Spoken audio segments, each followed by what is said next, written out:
Este mensaje, Posición en Cristo, fue predicado por el hermano William Marion Branham en el servicio vespertino del día 16 de enero de 1955 en Chicago, Illinois, Estados Unidos de Norteamérica. Escuche usted la interpretación al castellano. Pueden sentarse y les doy muchas gracias por su cooperación.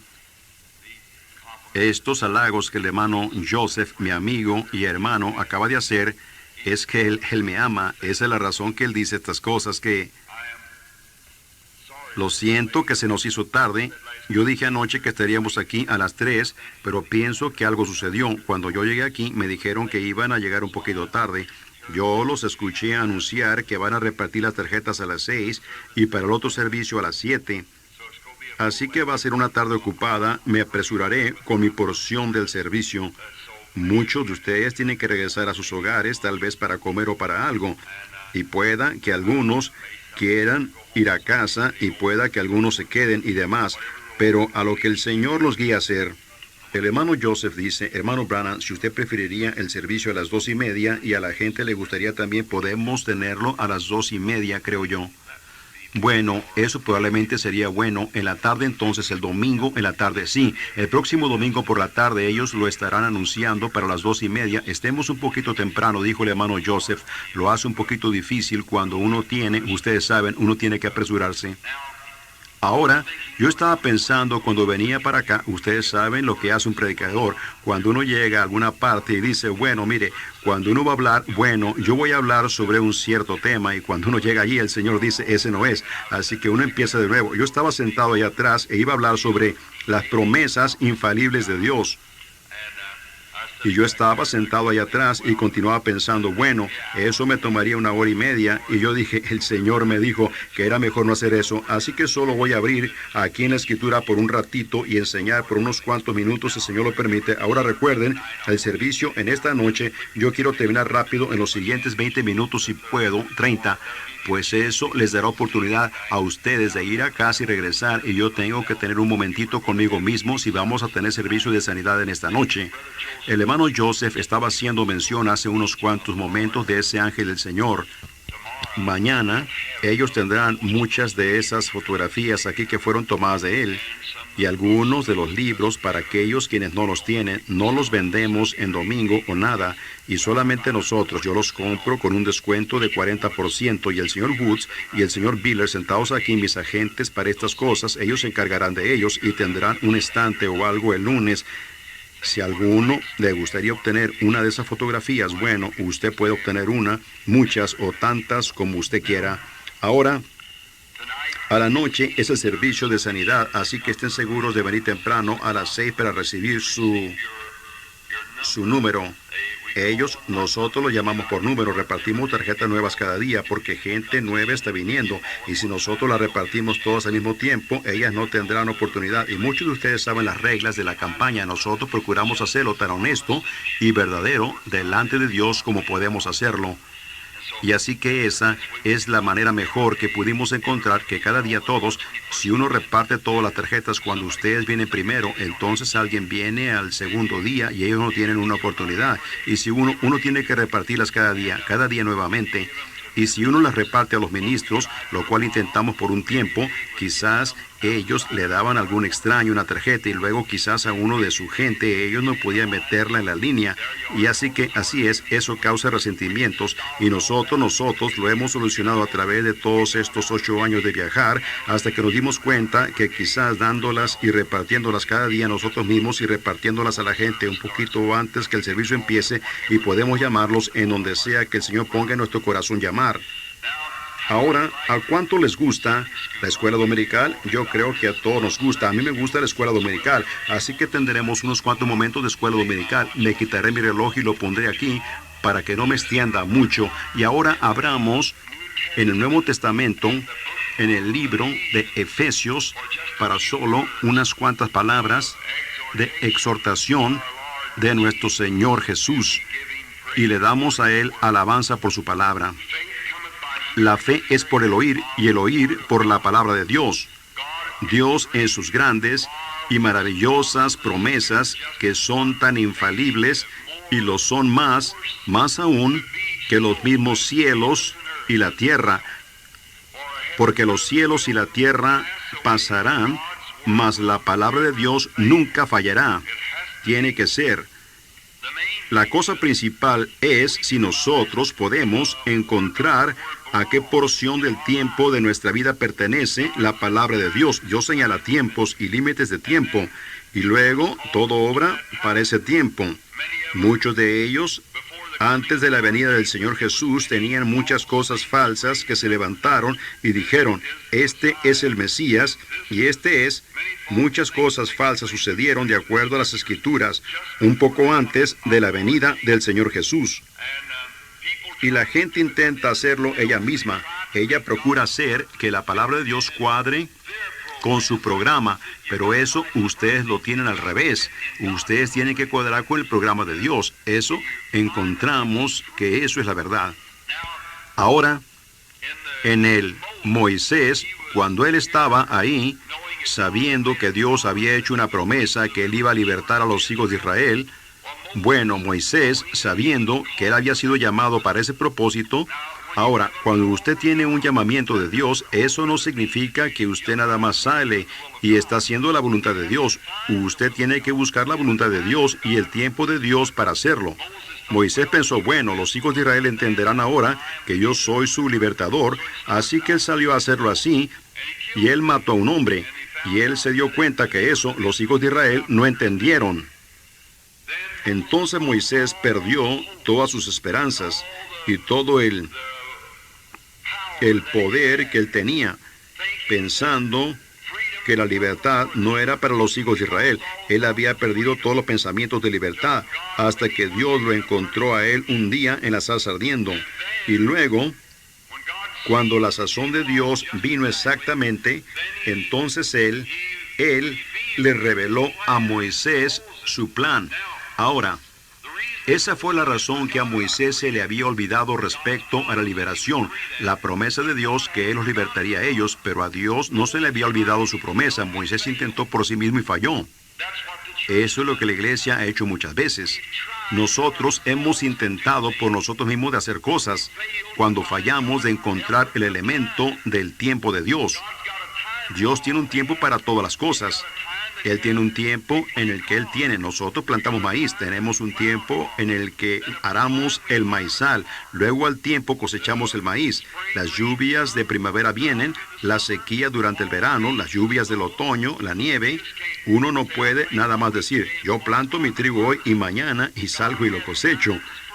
Dios tiene tiempos por sazones. Él tiene sazones para su palabra y tiene tiempos cuando Él, en la Escritura aquí, en donde lo dijo, y la presencia del Señor estaba allí para sanar a los enfermos. Eso es cuando Jesús estaba también ministrando. La presencia del Señor estaba allí para sanar a los enfermos. Quizás en otros tiempos la presencia del Señor no estaba allí para sanar a los enfermos y nos damos cuenta que Dios obra todo por sazón. Y ahora, cuando Moisés, lo que él falló en encontrar fue el límite del tiempo de Dios. Entonces, cuando Dios mismo se reveló a él en la zarza ardiendo, él se dio cuenta entonces que la misma cosa que estaba en la zarza ardiendo era la cosa que a él le faltaba. Y yo creo que eso es lo que nos pasa a nosotros hoy, que muchas veces tratamos de hacer el programa nosotros mismos y fallamos de recibir lo que estaba en la zarza ardiendo, la revelación directa de la voluntad y del tiempo de Dios. ¿Qué bien le haría a usted plantar aquí algo de maíz hoy? Se pudriría, sería nada sucede. Si llegara a brotar, el clima frío mataría el germen. ¿Ven? No funcionaría. Tenemos que tener la sazón para ello.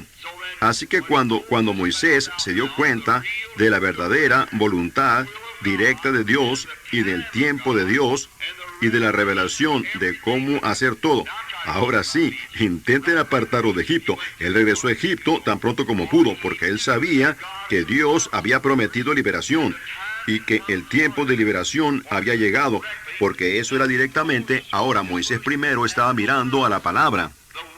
La palabra de Dios les había prometido a ellos liberación. Él sabía que el tiempo estaba cerca. Ahora, él tenía que tener un contacto directo con Dios para saber cómo y cuándo hacerlo. Ahora, nosotros, como pueblo del Evangelio completo, yo pienso que hemos hecho muchos errores al mirar en la palabra y decir, Dios dijo esto, y fallamos en encontrar la revelación directa para nuestra vida que cuadre en ese programa. Cuando encontremos eso, entonces tiene que suceder. Y yo pienso que ahí es en donde se ha fallado. Muchas veces la gente sale y ve a un evangelista, como por ejemplo a nuestro hermano Billy Graham. ¿Qué bien me haría a mí intentar ser como Billy Graham? Yo no lo pudiera hacer si tuviera que hacerlo. Yo tengo un ministerio del cual tengo que cuidar. Y el hombre que sigue tiene su ministerio, y cada uno tiene un ministerio. Aún hasta el ama de casa tiene un ministerio de ministrar la palabra de Dios. Ahora, si yo intentara imitar al señor Graham, yo estaría en dificultades de inmediato, porque él es inteligente, listo, instruido, un verdadero predicador. Bueno, yo no lo soy. Bueno, quizás si el señor Graham intentara imitarme, él estaría en dificultades también. Así que ahí está. Así que no podemos hacer eso. Tenemos que hacer lo que Dios nos ha revelado a nosotros hacer. El hermano Graham está haciendo eso. Dios le ha revelado a él un avivamiento mundial, y él lo está demostrando también. Y yo lo aprecio. Y yo estoy intentando hacer lo mejor que él me dijo que hiciera de la revelación que Dios me ha dado de ministrar a las personas enfermas. Ahora, si podemos encontrar nuestra posición y saber que es la palabra de Dios que lo ha prometido, esa es la razón que Josué y Caleb no tenían temor que ellos no pudieran tomar la tierra prometida, porque los otros 9 regresaron, o los 10 mejor dicho, y dijeron, no podemos hacerlo. Bueno, esas ciudades con murallas altas, y nos miramos como langostas al lado del pueblo, son muy poderosos y están armados, y dijeron, simplemente no podemos hacerlo. ¿Ven? Ellos estaban mirando al sentido del razonamiento. Ustedes no pueden mirar al sentido del razonamiento, ustedes tienen que mirar a la promesa de Dios.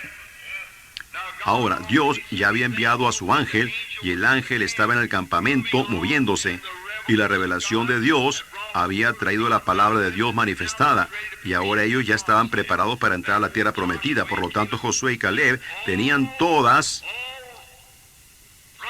las promesas eran para ellos, porque Dios había prometido que Él les iba a dar la tierra a ellos. Y entonces ellos esperaron todo este tiempo, y luego después de un tiempo el Espíritu Santo descendió a Moisés. Una columna de fuego se formó encima de ellos, y ellos la siguieron. Y ahí estaba ella, allá, delante de la tierra prometida, lista para cruzar. Así que él podía creerlo, porque las promesas de Dios son infalibles. Ellas son la verdad. ¿Cómo piensan ustedes que ha sido, amigos, a través de estos años, de encontrar oposición alrededor del mundo, en 20 y tantas naciones extranjeras, a las cuales el Señor me ha enviado a visitar? Y ahí había críticos y oposición, y demonios y científicos tratando de refutarlo y pasarlo por toda prueba que podía ser probado. Yo soy, por la gracia de Dios, yo nunca he visto una ocasión en la que yo he temido por un momento. ¿Por qué? Porque Dios ha prometido que Él lo haría. ¿Ven? Y yo le creo a Él. Y así que cuando la oposición viene, bueno, no es para que yo me encargue de eso. Es Él el que se encarga de eso. En lo que a mí respecta, es ir a donde Él me dice que vaya, correcto. Él se encargará de la oposición. Ahora, por unos cuantos momentos, para darnos cuenta posicionalmente lo que nosotros somos en Cristo Jesús, y yo pienso que si la iglesia ahora puede darse cuenta lo que ellos son y cómo entrar y qué hacer después de que ellos entran, bueno, será una cosa gloriosa cuando aprendamos estas cosas. ¿No creen ustedes así? Ahora, en el libro de Efesios, yo quiero leer la epístola de Pablo, solo una porción de ella. No sabemos cuánto nos extendamos, pero me estoy tomando el tiempo yo mismo con este reloj aquí. Pablo, apóstol de Jesucristo por la voluntad de Dios. Un apóstol. La palabra apóstol significa uno que es enviado. Yo con frecuencia me he preguntado por qué el misionero quiso ser llamado misionero. Un misionero es un apóstol. La palabra misionero significa uno enviado. Apóstol significa uno enviado. Un misionero es un apóstol. Cuando la gente dice que no hay más apóstoles y esa misma iglesia envía misioneros y dice que no hay apóstoles, yo no lo entiendo. Pero el apóstol es uno que es enviado. También el misionero es uno que es enviado por Dios. Y Pablo, no por deseo, no por gusto, no por la voluntad del hombre o sus propios deseos humanos, sino por la voluntad de Dios, él fue un apóstol. Nosotros necesitamos más como esos. Por la voluntad de Dios, él iba camino a Damasco para arrestar, piénsenlo, iba a arrestar al mismo grupo que él fue enviado para ser un apóstol. Ahora, ustedes ven cuán contrario se mira para el elemento humano las cosas que Dios hace. Precisamente las cosas que uno piensa que no haría, esas pudieran ser precisamente las cosas que uno tiene que hacer.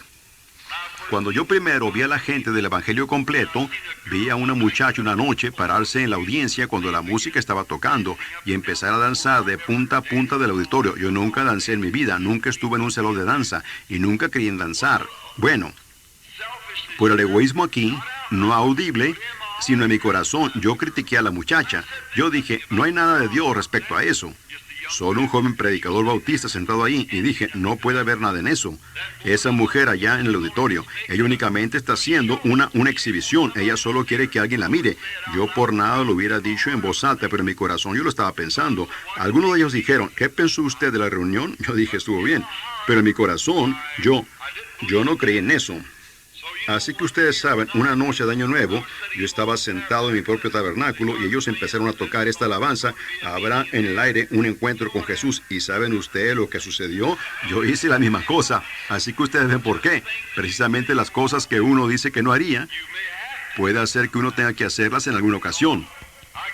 Así que me imagino que Pablo dijo que él nunca se rebajaría y se metería al polvo como algunas de esas otras personas, y gritaría y vociferaría y se comportaría así como ellos lo estaban haciendo, pero Dios le mostró que él tenía que hacerlo. Así que algunas veces cuando uno dice que no hará algo, tenga cuidado, pueda que Dios lo haga hacerlo. Muy bien, entonces él era un apóstol por la voluntad de Dios.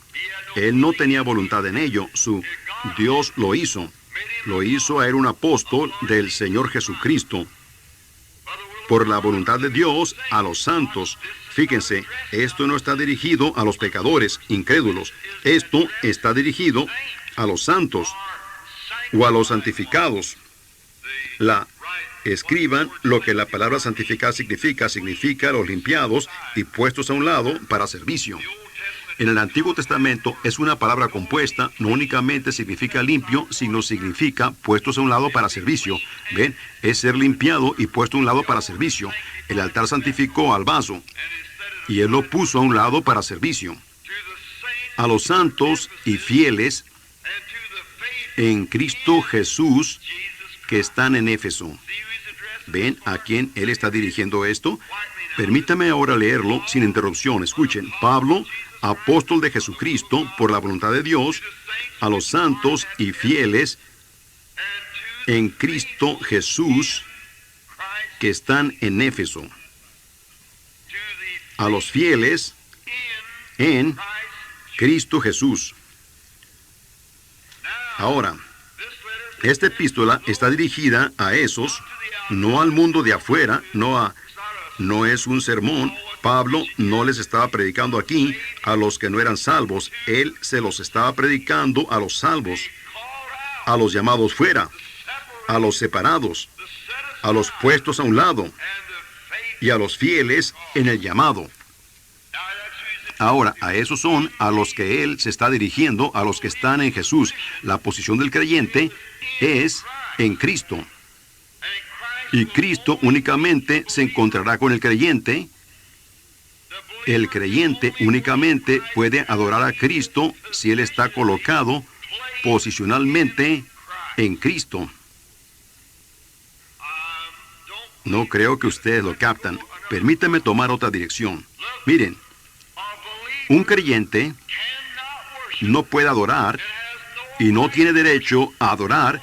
Ningún hombre tiene derecho de adorar al Señor estando fuera del cuerpo del Señor Jesucristo. ¿Sabían ustedes eso? Si tuviéramos tiempo para regresar y tomar las leyes sobre eso, sería hermoso. Él es quien se está dirigiendo al creyente en Cristo. Anoche yo estaba predicando de la sangre, cómo es que Dios entró al vientre de la Virgen y el Creador mismo haciéndose una célula de sangre, y de la célula empezó a presionar más allá de la célula, y por medio de ese rompimiento de la célula de sangre, rompió donde estaba encerrado rompió el velo, mejor dicho, en donde ellos lo tenían a él separado, y ahora puede traer al creyente dentro del compañerismo con él, únicamente a través de la sangre. Ellos no tenían el derecho de adorar, los que no habían venido a través de la sangre. Miren en el Antiguo Testamento, allá, cuando los creyentes, ellos tenían un tabernáculo, y en el tabernáculo, ningún hombre tenía el derecho de adorar a menos que él viniera al tabernáculo. Era un lugar en donde la sangre era ofrecida, y sin el derramamiento de sangre no hay remisión de pecado, ni promesa de que la oración iba a ser contestada fuera de la sangre. Pero los hijos de Israel iban al templo, un lugar que era designado por Dios para que todos los creyentes se reunieran en un compañerismo. ¿Lo ven? Ellos estaban juntos, cada tribu. Los fariseos, los saduceos, los herodianos, los publicanos, todos se reunían en un lugar para compañerismo. ¡Cuán hermoso! ¿Por qué? Porque allí el cordero era matado, la sangre era puesta sobre el altar de bronce y los cuerpos eran quemados y el humo subía. Y todo bajo ese humo, lo cual era olor fragante en su nariz a medida que salía del lugar, todo bajo la sangre, tenía el derecho de adorar. ¿De qué hablaba eso? Del Señor Jesucristo. Porque Dios luego vino a su templo en una columna de fuego.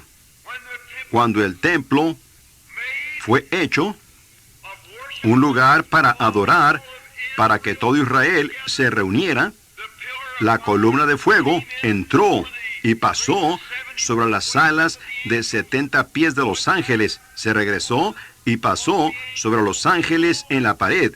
Regresó al propiciatorio, en donde dos grandes querubines de bronce de 14 pies estaban con sus alas juntas una con la otra, y allí se posó. Dios viniendo a su templo para ser adorado desde ese templo, en donde la sangre afuera hizo una expiación. Entonces, cuando Cristo vino a la tierra, cuando Él fue bautizado en el Jordán, al igual que el lavamiento del cordero en el lavatorio de bronce, fíjense, entonces Juan dio testimonio, viendo al Espíritu de Dios como una paloma, descendiendo, y se posó en Él, y entró en Él. Dios viniendo a su templo. Dios estaba en Cristo reconciliando al mundo para sí mismo. Ese era su templo. Entonces, ese cuerpo, por el pecado, nuestros pecados, fue partido. Su carne partida en dos. Los vasos sanguíneos fueron rotos. Y allí, ahora, mientras el Espíritu salió de su cuerpo, entonces, todos los creyentes, espero que ustedes lo vean, miren, todos los creyentes que entran a través de la sangre en el cuerpo de Jesucristo, adoran a Dios a través de la sangre derramada de Jesucristo, en donde ellos están posicionalmente colocados en Cristo. ¿Lo ven ustedes? Para aquellos que están en Cristo, fieles, llamados, escogidos en Cristo. A esos son a quienes Pablo les está dirigiendo esta carta. ¿No están ustedes contentos hoy que están en Cristo? ¿Cómo entramos? Quisiera que tuviéramos tiempo para ello, como por 6 minutos más. Miren, ¿cómo entramos en Cristo? Por un espíritu, ni siquiera un compañerismo. No, no. La primera cosa viene primero. Por una iglesia, no. Por una carta, no. Por un credo, no. Sino, por un espíritu, todos somos bautizados dentro de un cuerpo. No por agua, no por fuerza, no por poder, sino por mi espíritu, dice el Señor. Por un espíritu somos bautizados. ¿Qué? Por un espíritu. ¿De dónde habla el espíritu? ¿En dónde está la vida? En la sangre, viniendo a través de la sangre de Cristo. Primero, llegando a ser un creyente. Fuera de Cristo, sin Dios, sin esperanza en el mundo, condenado a morir. Entonces, Dios, por gracia, nos elige, nos llama a Cristo. Lo oímos a Él dentro de la célula de sangre, llamándonos a vida. ¿Lo captan?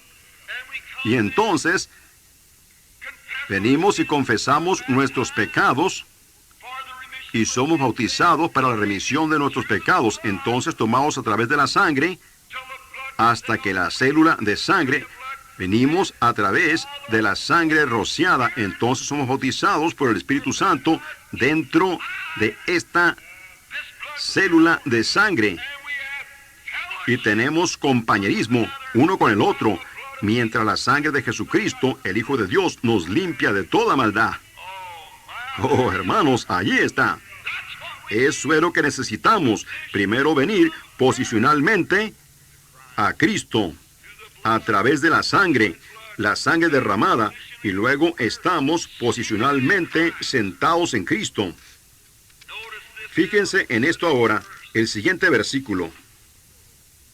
Primero, antes que lo dejemos, fíjense, todo el Antiguo Testamento es una sombra del Nuevo. Ningún creyente tenía el derecho de ofrecer sacrificio de adoración fuera del templo. En el templo es en donde estaba la sangre. Dios lo prohibió. Él dijo, no lo hagan. Vengan al templo para compañerismo. Nosotros no tenemos el derecho de ir afuera y empezar credos y denominaciones, destruir personas y separarlas. Debemos de entrar en un compañerismo glorioso por el lavamiento del agua, por la palabra, dentro del cuerpo de Cristo a través de la sangre.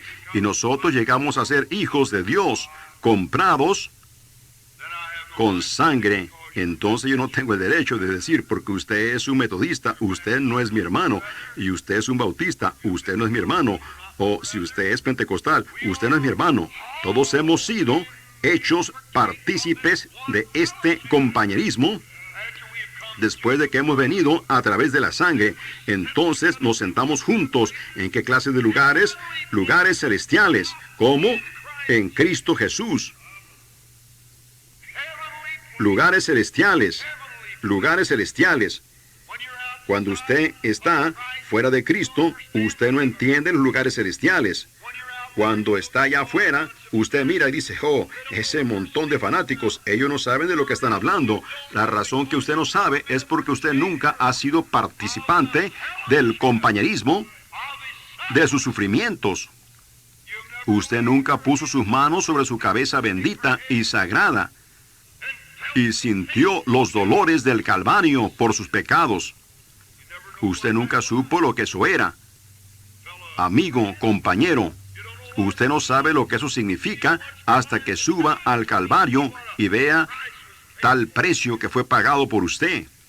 Entonces, cuando usted comprende todo al respecto, Dios, por medio de la gracia, lo lleva a usted a través del torrente sanguíneo dentro de su propio compañerismo con su amado Hijo, Cristo Jesús. ¡Oh, cuán maravilloso! Déjenme decirles, eso me hace sentir también el saber que hemos sido privilegiados para hacer esto, entrar en su compañerismo maravilloso en Cristo. Ahora, entonces, cuando usted está establecido en el compañerismo y amigo, fuera de Cristo, fuera de su compañerismo, usted no tiene el derecho de decir que la gente que está en el compañerismo, que cree en lo sobrenatural, está fuera de su mente, porque usted nunca ha probado para ver que el Señor es bueno. Usted nunca ha venido a través de esto para entrar en este compañerismo. O usted pudiera creer, usted pudiera aceptarlo. Usted pudiera decir, sí, yo creo que la Biblia está correcta, yo también voy a la iglesia. Pero ha muerto a usted mismo y nacido otra vez, dejando todo lo de afuera y traído a la sangre para entrar en este compañerismo y sentarse en lugares celestiales en Cristo Jesús, lo que Dios puede hacer. Cómo la revelación de Dios puede moverse a través de la audiencia de esa manera cuando todos nosotros hemos sido participantes de este mismo compañerismo, ¿ven? Y ahora, esos son a los que Pablo les está dirigiendo esta epístola.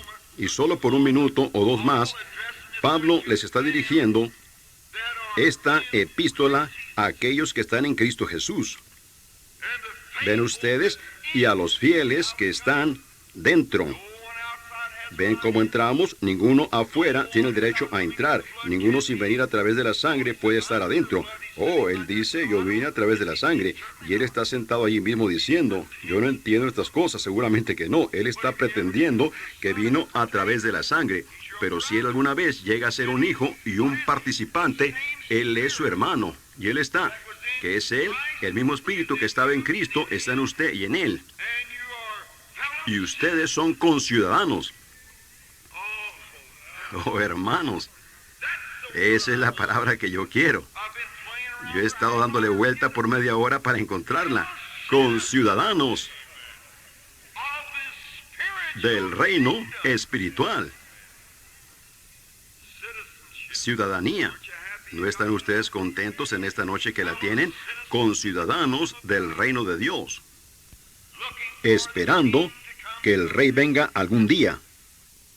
Ahora, nos apresuraremos. Gracia y paz a vosotros, de Dios, nuestro Padre, y del Señor Jesucristo. Él les está dando su saludo o su salutación a la iglesia. Bendito sea el Dios y Padre de nuestro Señor Jesucristo, que nos bendijo con toda bendición espiritual. Piénsenlo. Yo pensé que la bendición espiritual vino únicamente, el compañerismo, el Espíritu Santo, vino únicamente en Pentecostés. Esto es 32 años después, que está bendiciendo a la iglesia de Éfeso, a la iglesia gentil. Nos está bendiciendo en lugares celestiales. Usted únicamente puede estar en lugares celestiales cuando usted esté en Cristo Jesús.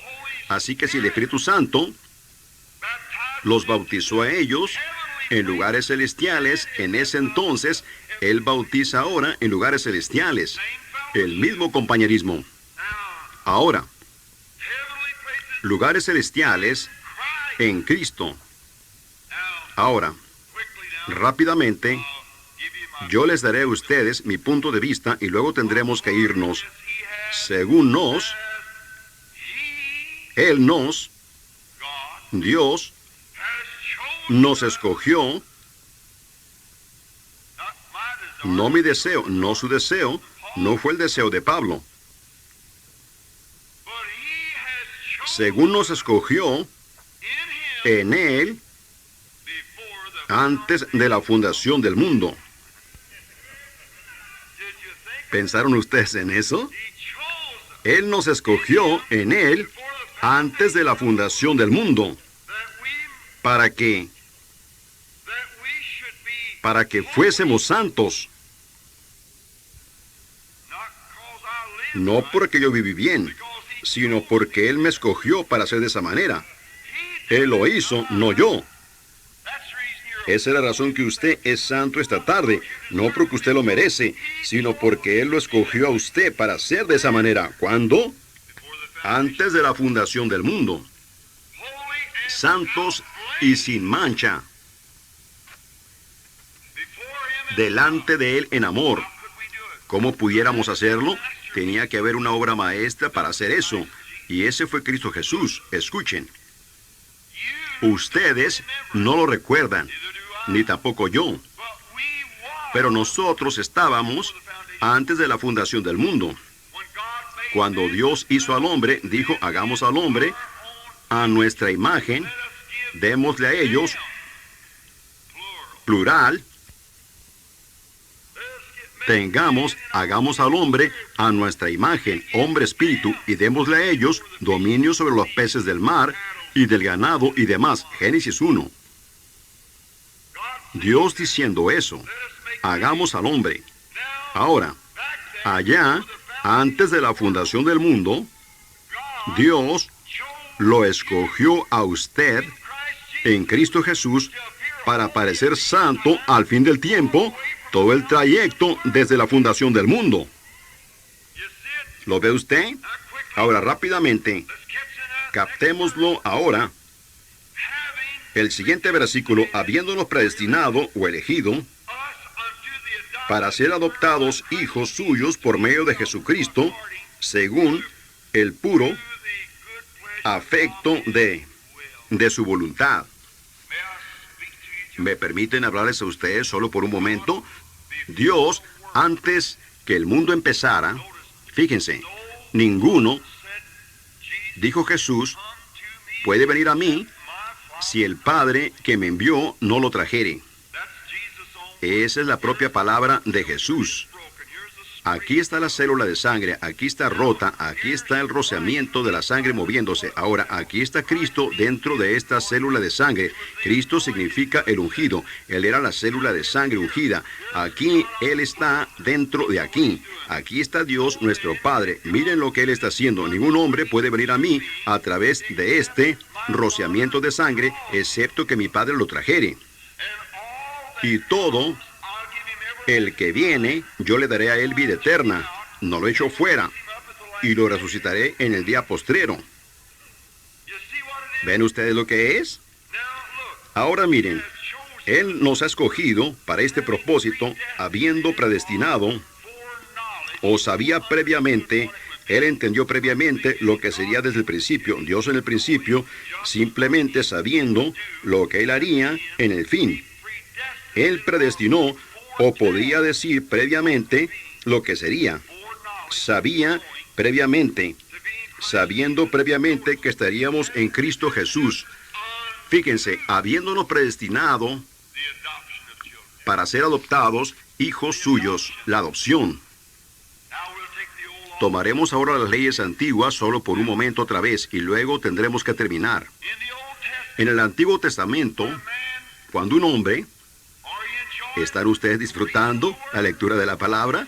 A mí me gusta. Solo toleren unos cuantos minutos más. En el Antiguo Testamento, cuando un hombre tenía su pequeño reino, miren, él era el padre de este reino.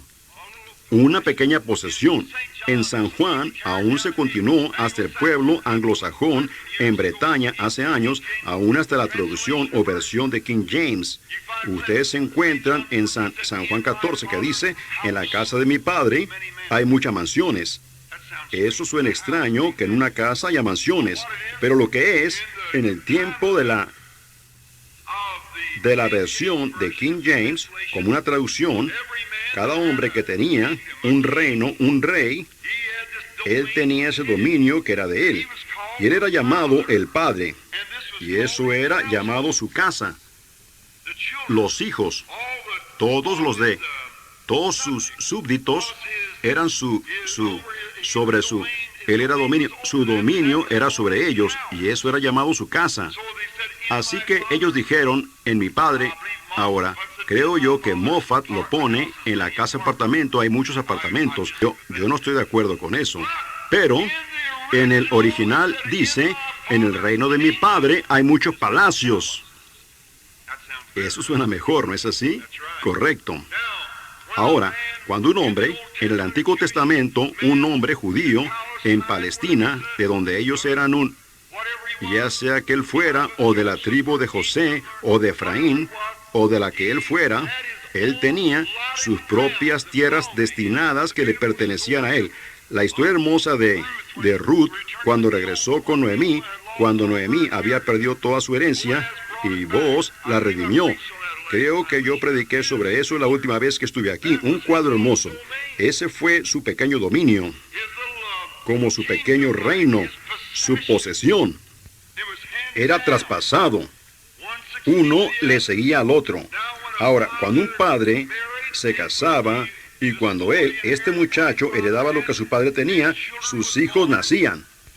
Ahora, cuando ese muchacho nacía en este pequeño, nosotros le llamamos acres pequeños o una granja pequeña. Cuando él nacía allí, el padre tenía siervos todo alrededor, pero el hijo era criado bajo un tutor o maestro o instructor. Gálatas, el capítulo 4, versículos del 1 al 5, da un cuadro hermoso de ello. Cómo estábamos bajo tutores por tanto tiempo. Pero ahora, cuando este hijo nacía, él llegaba a ser un hijo, en el mismo momento que él nacía en la familia. ¿Lo captan ustedes? Ahora, entonces había un tutor sobre ese muchacho para educarlo y criarlo. Bueno, él no era más que un siervo, dice la epístola a los Gálatas, hasta que él llegaba a una edad, un tiempo limitado que era establecido. Y este tutor siempre le llevaba el reporte al padre: tu hijo está progresando bien, o lo que fuera. Y ahora, ahí es en donde yo no estoy contradiciendo, mi hermano querido, pero miren, tómenlo como de alguien quien los ama. Ahí es donde los pentecostales fallaron en ver esto. ¿Ven? Si el Espíritu Santo quizás no queriendo darlo entonces, miren, cuando ustedes nacieron otra vez del Espíritu Santo, ustedes dijeron, esto es, hermano, si era, ustedes eran hijos. Ustedes eran hijos sin lugar a duda. Ustedes nacieron en la familia. Pero sin embargo, el tutor, el cual es el Espíritu Santo, ha vigilado sobre la iglesia mientras ella ha estado madurando. Ahora, si este tutor, en lo natural, iba al padre y decía, mira aquí, ese muchacho no va a ser muy bueno. Yo trato de enseñarle, él simplemente no escucha. Él tiene su propia manera testaruda y él simplemente no escucha. Él va a hacer esto o él va a hacer eso. El padre comprende allí mismo que ese muchacho no puede tomar posesión de su dominio. Correcto, porque ¿qué haría él? Él lo malgastaría. El regreso del hijo pródigo da un cuadro muy hermoso de ello. ¿Ven? Él no podía. Lo que él haría es que hipotecaría la granja o la vendería y se lo bebería y se comportaría mal. Ahora, en el sentido espiritual, después que nosotros nacimos en Cristo, llegamos a ser hijos de Dios. Pero entonces, ven, Dios sabe mejor. Ahora, aquí es en donde yo digo reverentemente que no estoy de acuerdo con mis hermanos de la lluvia tardía. ¿Piensan ustedes que yo estoy persiguiendo la iglesia? No, mi amado hermano, no, ¿ven? Ahora, este muchacho, después que llegaba a una cierta edad, él tenía que ser adoptado dentro de esa misma familia en la que él había nacido. Cualquier ministro sabe que eso es posicionar a un hijo. Él tenía que ser adoptado dentro de la familia en la que él había nacido. ¿Pudieran ustedes imaginarse eso? Pero esa es la enseñanza del Antiguo Testamento. Pablo se está refiriendo a ello aquí en Efesios, en la iglesia de Éfeso. Ahora, la cosa de esto es, hermanos, hemos intentado de poner a cada uno aquí, y a cada uno en esto, y a cada uno en eso, por la imposición de manos y separando o poniendo la parte, pero Dios tiene que hacer eso. Es el único que puede hacerlo. Ahora, cuando el padre se daba cuenta que este muchacho no era digno, él nunca lo negaba. Él todavía era su hijo, pero él no podía tener confianza en él. Él era muy llevado por doquiera de toda clase de vientos de doctrina. Eso es lo que dice la Escritura. No sean llevados por doquiera de todo viento de doctrina. Sean estables, creciendo en la obra del Señor siempre, sabiendo que el trabajo de ustedes no es en vano. Rápidamente, desearía que pudiéramos quedarnos en eso por un rato. Pero fíjense, entonces este padre... Llegaba el día en el que este muchacho quizás había estado bien y era un hombre digno. Él escuchó al padre, él recibió instrucciones, él era un buen muchacho. Entonces el padre lo llevaba a una calle pública y entonces él le ponía a él una ropa especial. Y luego el padre tenía una ceremonia y adoptaba a su hijo, en su familia. Pablo diciendo aquí, habiéndonos predestinado para ser adoptados. ¿Ven? Para ser adoptados. Moisés, una representación anticipada de ello. Y entonces este hijo, después que salía de allí, ya no se le daba, él ya no era más como el siervo bajo un tutor, él era el patrón. Amén. Y espero que esto penetre muy profundo. Voy a terminar en un momento. Entremos muy profundo. Este hijo no estaba ya más bajo un tutor, sino que él era como su padre. Y su padre le daba a él que hiciera ciertas cosas. El padre pudiera haberle dicho, encárgate de este campo aquí, o tú haces esto aquí, encárgate de los esclavos, o tú encárgate de lo que haya sido. Él estaba en posesión completa. Amén. Porque él fue adoptado dentro de esa familia y su nombre en un cheque era tan bueno como el de su papá. Ahora, lo que Dios ha hecho, la razón que vemos estas cosas, sabemos que hay algo que está errado, amigo. Vemos las promesas de Dios, lo vemos en la palabra de Dios, pero Dios apenas ha empezado, para mi humilde opinión, a adoptar a su hijo, llamándolo posicionalmente a un lado, dándole un cierto ministerio, ungiéndolos para ese propósito y enviándolos fuera. Observen qué sucede cuando Él lo hace. Sobre todo, lo que Él le da posesión a Él, sucederá. Dios adoptó a su propio hijo de esa manera. Jesús, caminando como un hombre ordinario, pero un día arriba del monte de la transfiguración, Él tomó a 3 como testigos, a Pedro, a Santiago y a Juan, esperanza, fe y caridad. Los llamó. Y Él separó a Jesús de ellos. Y Él le hizo sombra. Y la Biblia dice, su vestido resplandeció como el sol en su fuerza. ¿Qué era? Ese vestido especial, Dios adoptando a su propio hijo. Y ellos vieron aparecer a Moisés y a Elías y demás. Entonces ellos lo mostraron a él. Y ellos vieron a Jesús solo. Y entonces, cuando él miró Dios el Padre, después de poner el vestido sobre su hijo, él dijo, este es mi hijo amado, a él oíd. Con razón Jesús podía decir, toda potestad me es dada en el cielo y en la tierra, porque Él fue adoptado por su Padre en el reino glorioso de Dios. Ahora, sentado en la majestad a su diestra, por encima de todo arcángel y ángel, de toda estrella, luna o de todo nombre que es nombrado en el cielo, está sujeto al nombre de Jesucristo, porque Él fue adoptado por Dios el Padre. Ahora en su iglesia, usted que está posicionalmente sentado en lugares celestiales en Cristo Jesús, sea humilde, hermano. Algún día el Espíritu Santo le hablará a usted. Lo llamará a un lado, en alguna parte, en una cabaña pequeña, a un lado de la colina, o en el cuarto de lavar, en alguna parte, y ahí lo ungirá para cierto servicio o para hacer cierta cosa. No será la imposición de la mano de los presbíteros o los ancianos, será la imposición de las manos del Dios Todopoderoso para poner un nuevo ministerio en usted y un vestido nuevo sobre usted. y establecerlo como un ejemplo. Y todos los demonios atormentadores nunca lo turbarán. Dios, conceda a mis hermanos que cada uno de nosotros recibamos esta bendición. Oremos.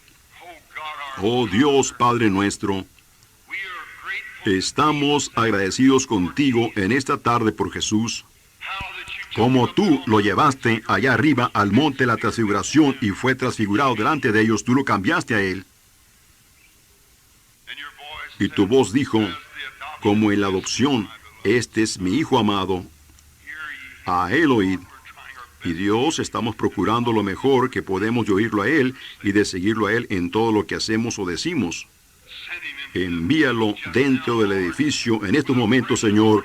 Pon una unción nueva sobre cada ministro aquí, sobre cada laico aquí, metodista, bautista, presbiteriano, católico, o lo que ellos sean, Padre. Ellos están aquí porque ellos te aman. Y nosotros estamos gimiendo, esperando por ese tiempo de adopción.